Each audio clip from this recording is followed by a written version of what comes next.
Dalam menghadapi pelaksanaan seleksi CPNS dan CP3K tahun 2024 ini, pemerintah Kota Palembang menyiapkan formasi bagi para penyandang disabilitas. Sebanyak 3% dari 5.995 formasi yang disetujui.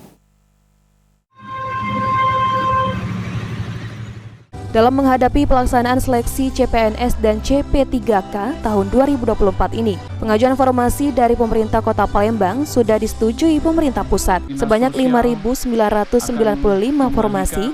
Dengan banyaknya formasi tersebut, pihak pemerintah Kota Palembang menyiapkan formasi bagi para penyandang disabilitas. Sekda Kota Palembang Ratu Dewa mengatakan, dari sebanyak 5.995 formasi CPNS dan CP3K di Kota Palembang yang disetujui, pemerintah Kota Palembang sudah mengajukan surat ke pihak Kemenpan RB dan BKN untuk menyiapkan formasi khusus bagi penyandang disabilitas. Kurang lebih sebanyak 3% dari total formasi Kota Palembang yang disetujui pemerintah pusat. Sebenarnya kan ada pengalokasian khusus buat mereka.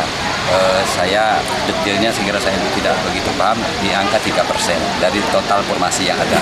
Jadi, tetapi kendala kita memang waktu itu sudah kita formasikan, tetapi yang mendaftar hanya tidak seberapa persen, tidak mencukupi persentase yang kita. Ditambahkan Ratu Dewa, pada pelaksanaan CPNS dan CP3K tahun 2023 lalu, formasi penyandang disabilitas kurang diminati. Untuk itu diharapkan pada tahun ini para penyandang disabilitas bisa memanfaatkan formasi khusus yang kembali dibuka. Sandi Pratama, PAL TV.